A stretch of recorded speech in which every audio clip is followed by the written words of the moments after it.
Señoras y señores, esta es la ñapa del fin de político. Nosotros siempre, la gente nos escribe airada, dice, ¿cómo es posible que ustedes dejen cosas nada más para quien pueda pagar? Entonces yo digo, bueno, mire, la gran mayoría de los periódicos, usted para leerlo tiene que pagarlo.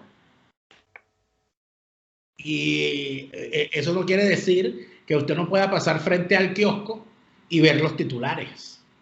Usted pasa frente al kiosco y ve los titulares, pero si usted quiere saber la noticia completa, usted tiene que comprar el periódico. Claro, vale. Claro. Nada más lo estamos haciendo. Yo no entiendo la intensidad. No, bueno, aparte de eso, no estamos ganando la vida honestamente porque nosotros no somos ningunos ladrones. No somos enchufados. Claro. Cosa que no puede decir Maduro, idiotado. Lo lamento, no pueden. Mira, fíjate tú. Toma nota. Aquí la tengo. Fíjate. Cuando sale, ¿verdad? García Carneiro fue comandante general del ejército primero, ¿verdad? Una comandante general del ejército. Después lo nombran ministro de la defensa. Y cuando sale el ministerio de la defensa, crean un ministerio para él, llamado Ministerio de Desarrollo Social y bla, bla, bla. Ese ministerio era el encargado de la articulación, una palabra que le encanta al chavismo, para hablar de gobierno. A Chávez le encantaba esa palabra para estafar. Cuando tú escuchabas a Chávez diciendo para articular, y hacía así. Sí, le encantaba articular, que lo articularan también. No, y él hacía así, articular. Estaba armando un cubo de Rubik. Él crea ese ministerio para articular todas las misiones que hasta el momento existían, ¿no? E ir creando más, y entonces ese ministerio era el que manejaba todo el presupuesto de todas esas misiones. Entonces, él creó allí una misión para las cárceles, para la atención de las cárceles y tal. Cuando se da la cuestión aquella del Oriente, aquel plan llamado el Oriente en el Rodeo, que hubo una gran masacre, cosa horrorosa, hubo un caso, un terrible caso de un muchacho que tendría 19 años, que yo manejé en Vargas, en el programa de radio que yo tenía en Vargas, y ese muchacho había caído preso porque lo habían acusado de que él había asesinado a alguien. Y por una de esas muecas del destino, todo era falso, fue una confusión. O sea, el muchacho era hijo de una maestra, la maestra todo el mundo la conocía en la zona, la familia de la víctima del asesinado decía, ese muchacho no fue el que mató a la mamá del asesinado, decía, ese muchacho no fue el que mató a mi hijo, ese es el hijo de la maestra, ese no fue el que mató a mi hijo, el que mató a mi hijo fue el fulano. Y entonces ese muchacho tuvo como que fue un año preso, inocente. Al final se dan todos los elementos, ¿no? O sea, se descubre que en realidad había sido un error. ¿Y quién le pagó a ese muchacho un año preso? Nadie. El muchacho sale con su boleta de excarcelación. Él vivía cerca de donde yo vivía. Un día sale a comprar pan. Y había una cuestión policial. Le piden la cédula. Y resulta ser que en el sistema aparecía todavía como solicitado. Y se lo llevan. No. Y casos como estos, tú no sabes cuántos hay. Una cosa horrible. Muchos se lo llevan. Y él no cargaba encima la boleta de excarcelación, que es una recomendación que siempre le dan. Entonces muchos se lo llevan. Le avisan a la mamá y cuando la mamá baja a tal sitio, ya muchos se lo habían llevado para Caracas. Y el muchacho termina en el Rodeo. Cuando se da la crisis del Rodeo, aparece la señora, ¿verdad? A pedir un derecho para ver el programa, diciendo que mira, que mi hijo está preso, y a echar el cuento y todo aquello, y la gente llamaba y decía que conociera a la maestra, que era verdad, o sea, que la señora no estaba mintiendo. Tú no puedes imaginarte el día que sale el parte de los muertos del Rodeo, y yo veo el nombre del muchacho, que lo mataron. de la sensación de impotencia tan grande, ¿no?, que nosotros nos dio. Y en ese programa donde que yo lo hacía era el programa de un chavista y al cual a mí me invitaban. El propio chavista estaba súper indignado, o sea, que todo el mundo estaba indignado. Entonces, pero bueno, pero ¿y esto qué es? Y en aquel entonces, Carneiro ya era gobernador de Vargas y el PRAN que tenía Carneiro era un tipo que había sido PRAN en el rodeo, que era el pastor Freddy Romero, al cual después mataron. Sí, yo recuerdo. Entonces, bueno, fue tal el escándalo, la cosa que hubo en Vargas, la conmoción, todo aquello, que entonces mandaron al pastor Freddy Romero con otro pastor que había sido el jefe de los evangélicos, el pastor de ese, del rodeo. Era el pastor Mongo. Ramón, le decían Mongo, porque era Ramón y le decían Mongo. Yo lo conocí. Una persona que debo decir, sinceramente, cuando hablé con él y me contó toda la historia, y después me lo encontré cuando tenía que hacer una reparación en mi oficina, ¿te acuerdas? Y necesitaba sacar aquel poco de escombro, y me mandaron un señor con un camión, y cuando yo veo el señor que venía con la cuadrilla, era el pastor, y el pastor Mongo, y él me dio, yo dije, pastor, imagínese. Bueno, este pastor me echó el cuento, me dijo, mire, a la cárcel del rodeo llegó un día el ministro Carneiro con Freddy Romero, que ya trabaja con él y cosas, y hace una inspección en el rodeo. Y entonces él pidió hablar con los evangélicos. Él entró, a mí me sorprendió, me dice, a mí me sorprendió que él entró sin escoltas a la cárcel. Nada más con el PRAN, claro, porque entró con el PRAN, ¿no? Entró con el PRAN que era Romero. Nada más, sí. Sin uniforme, sin nada, tipo entró.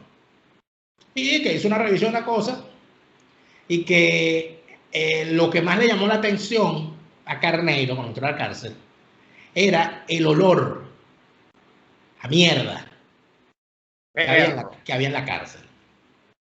Y que él le preguntó, ¿por qué aquí huele así?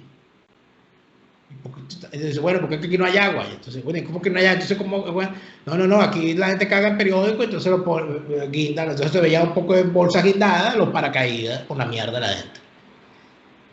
Vergación. Imagínate tú eso, ¿no? Eso me lo está contando este pastor, ¿no? El pastor bueno, no el malo. Entonces no me cuenta eso. Entonces que Carnero le dice, si yo le traigo a usted, ¿cuántas personas están en su iglesia aquí? Y entonces él me cuenta que ellos habían hecho una labor de agrupamiento de la gente allí hasta el punto que de los 1.300 presos que habían alrededor en ese entonces, más de 1.000 formaban parte de la iglesia. O sea, era una cuestión que estaba prácticamente pacificada. Y que era un cárcel modelo. Alto ahí. Tiene que ver entonces esto, bueno, hay otras cosas, ¿no?, que yo he escuchado de la cárcel, pero tiene que ver esto entonces con que efectivamente dentro de las cárceles ser evangélico es un negocio para algunos grupos. Y además, en el sentido de que ser evangélico y cargar la Biblia te protege. Es lo que te iba a decir, porque para el preso, cuando tú eres evangélico, esto no lo han relatado presos a nosotros, presos políticos incluso, cuando tú eres evangélico, la primera protección es que no te pueden violar, que es una amenaza real para cualquier preso, para presos tontos, pues no para presos ni que son luceros, ni que son pranes, sino presos tontos. La amenaza primera es que te van a violar, después que te pueden matar, pues, o te pueden picar, lo que sea. Pero la violación es el peligro latente para cualquier preso, y cuando tú te confiesas en la fe evangélica, no te pueden tocar. En ese sentido, por lo menos no. Entonces, ya, para que adelante eso, con el tema. Estar en la fe evangélica te permite que te saquen de la zona llamada el brujero. En las cárceles, el brujero es donde están las brujas. Esa palabra, ese insulto, bruja, es lo peor que hay en la cárcel. Entonces, en la zona donde los que no tienen real para nada están ahí, el brujero. De allí sacan a las brujas para violarlo, para matarlo, para usarlo a carne de cañón, etc. Eso, es que el horror es horrible. El horror carcelario es una cosa, Neomar, que no hay manera, ¿no? Entonces, este tipo me dice que Carneiro le dijo, mire, si yo les traigo a ustedes aquí unos implementos para que ustedes limpien esto, ¿usted cuántas personas cuenta para usted limpiar esto? Entonces le digo, bueno, nosotros tenemos aquí 300 personas. En aquel entonces. Bueno, muy bien, yo le voy a mandar eso. Sí. Entonces él me dice, como los políticos siempre iban para allá y siempre es lo mismo, yo dije, ok. A todas estas yo estoy pensando que el tipo me está hablando bien de Carnero, que me quiere poner a Carnero como lo más bello, ¿no? Entonces me dice, el día siguiente se aparece, en efecto, me llaman a la puerta, mire, pastor, que se presente en la puerta. Cuando se presenta en la puerta, Carnero había mandado 3 cisternas de agua y un camión completo con implementos, ¿no?, de limpieza y uniforme y guante y cepillo y escoba y pintura, brocha, toda esa vaina. El tipo vio eso y dijo, verga, el tipo cumplió y movió a su gente a todo aquello. Eso significó que los demás presos dijeran, coño, este tipo está apoyado por el gobierno. Entonces claro, este pastor, con este pastor es que hay que estar. Entonces ella toma el control de allí y se empieza a pacificar la cosa. Cuenta el pastor malo fuera del aire. Entonces me echa este cuento y me dice, ¿tú sabes lo que pasa? Que eso, quien acaba con, donde empieza, me dice, y él me dijo esta palabra, me dijo, tú me pones a Iri Varela y yo a ella se lo voy a decir también, porque quien empieza con la desgracia, donde empieza la desgracia en las cárceles venezolanas en los últimos tiempos, es cuando se acaba el pase de número en las cárceles. Entonces él me dice, siéntame Iri Varela aquí, para que me diga cuántos presos hay en cada cárcel, y no te van a decir la cifra porque ya no sabe. Porque los presos no los cuentan. No los cuentan, no cuentan a los presos. Entonces, y me acuerdo que él me mostró, se levantó la camisa y se bajó el mono y me mostró la espalda y la nalga rayada con cicatrices, ¿no? Cicatrices. Y entonces me dice, ¿tú sabes qué es esto? Me dice, estos son las cicatrices de los planazos que a mí me daban cuando estaba preso si me quedaba dormido, cuando me tocaba el pase lista, el pase número.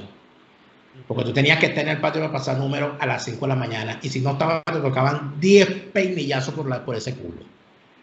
Entonces, y el tipo decía, yo todavía me despierto asustado a las 5 de la mañana, pensando que viene el número. O sea, el tipo, yo me lo decía, eso me quedó en la mente. Entonces me dice, ahorita no. Entonces dice, se perdió la disciplina en la cárcel, entonces eso se convirtió en una gran desgracia. Y por eso que están pasando las desgracias que están pasando. Porque en realidad fue una gran desgracia lo que pasó allí. Entonces, ¿qué es lo que ocurre? Ah, bueno, ¿por qué necesitaba Carneiro pacificar? O sea, ¿cuál es la forma de ver las cosas aquí? Ya uno más o menos les entiende cuál es la forma de hacer.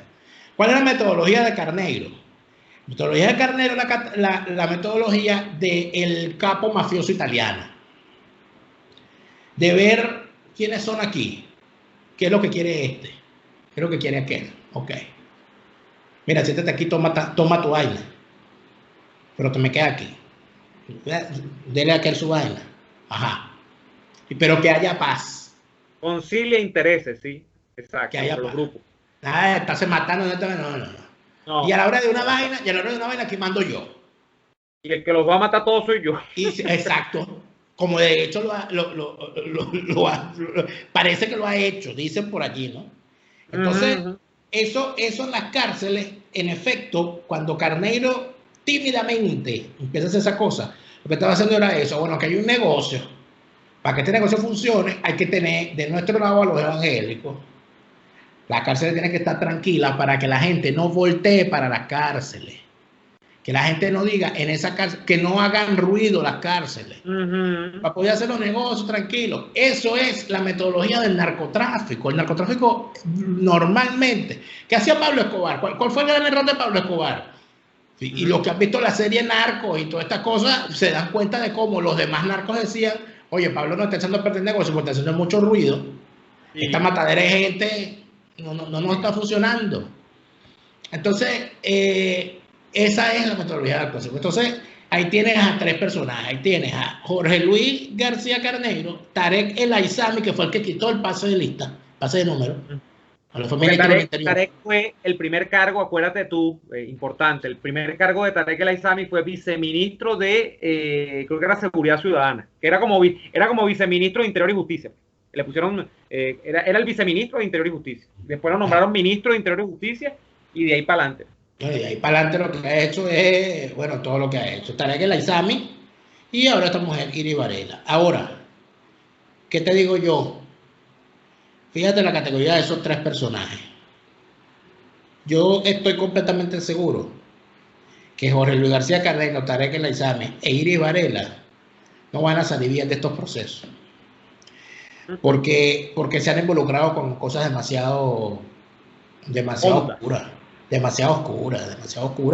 Esta gente, tú sabes lo que le costaría a ellos sentarse a negociar con los gringos, con alguien, les costaría muchísimo. No por ellos, sino por la cantidad de gente a la que tendría que traicionar. O sea, eso sería un riesgo. Que no lo va a permitir, porque es un sistema transnacional incluso, Daniel. Estamos hablando de los carteles de la droga que existen todavía, o sea, no tanto en Colombia, sino en México. Estamos hablando de demasiados grupos. Pero por decirte algo, aquí se están creando, Neomar, arcos mineros en cada estado. Antes de que surgiera el tema del arco minero en Bolívar, ya Carneiro tenía su arco minero cuando expropia las canteras, las famosas canteras del Estado Vargas, se las quita a los constructores italianos de toda la vida que las habían manejado para el efecto de la construcción, y Carneiro se queda con todas las canteras, con todas las grandes zonas de movimientos de tierra, de arcilla para la cuestión del cemento, ¿okay? Y se queda con estas canteras de minerales no preciosos, y por ahí inclusive suena de que haya algunas zonas con minerales preciosos que van a empezar a ser explotadas pronto. Igual está ocurriendo en Mérida, donde también están sonando algunas situaciones difíciles en zonas también protegidas. Ahorita está ocurriendo con la cuestión, porque entonces está la otra cosa, porque aquí cuando un país queda en la depauperación, empiezan a surgir este tipo de negocios, de negocios primitivos. El tema de que sea. El tema de la madera, Neomar, el tema de la madera, el negocio de la madera. Entonces estamos hablando del negocio de la madera en el Ávila. Imagínate tú que estos tipos se lancen a deforestar, están expropiando, ¿vale?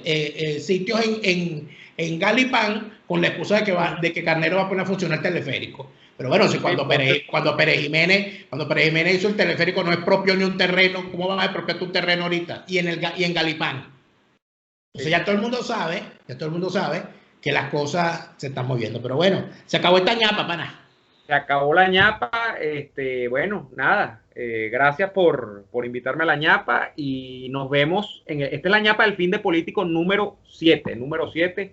Ya vamos por 7 episodios. Nos vemos en el episodio 8 la semana que viene. Y nada, pues despida usted porque usted es el dueño de este rancho. Bueno, nos vamos por ahora. Le pedimos a todos que se suscriban al canal YouTube de Neomar Hernández en YouTube. Suscríbanse y activen las notificaciones. Y por supuesto, sigan apoyándonos a través de nuestras cuentas en Patreon, patreon.com/neoadolfo, patreon.com/delaraf. Gracias por haber estado allí. Hasta la próxima.